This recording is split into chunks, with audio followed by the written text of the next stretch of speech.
So we know many of you had questions, and we really appreciate your patience.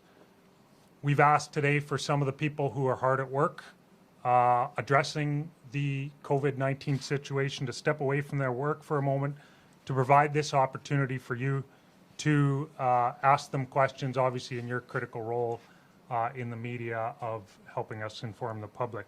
For those of us who work in healthcare, this is what we prepare for every day, ensuring that we are ready and able to adapt to be able to provide care when events like this occur.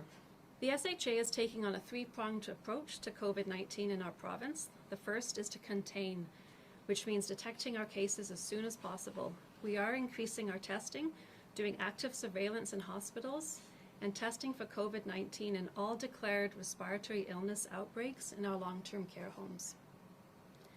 The second part of our approach is to delay community transmission for as long as possible. Strategies to achieve this include the recommendations for voluntary self-isolation, and we are doing aggressive contact tracing. And the third approach is to mitigate, which means preventing the spread of COVID-19 when it arrives here. To do this, we are educating and preparing our staff on what personal protective equipment to wear and how to care for those who are suspected of or have confirmed cases of COVID-19.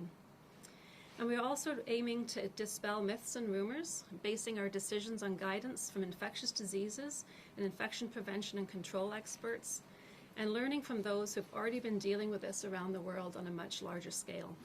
Canada's Chief Public Health Officer and Saskatchewan's Chief Medical Health Officer assess the level of risk to people in Canada and Saskatchewan as low. What this means is that most people, more than 80%, who contract the virus do not become seriously ill and recover without specific treatment. However, we know it can cause serious illness in some people, especially those who are older or who have other health conditions. Just like this virus affects individuals differently, it will not affect all of our communities in the same way. Our actual risk will depend on our strengths and weaknesses and our level of preparedness. And using the lens of what we know about this virus and using the learnings of other countries to adapt and activate various aspects of the pandemic plan. It's very similar to what we've done in the past when monitoring and preparing for other viruses, such as H1N1 in 2009 and Ebola in 2014.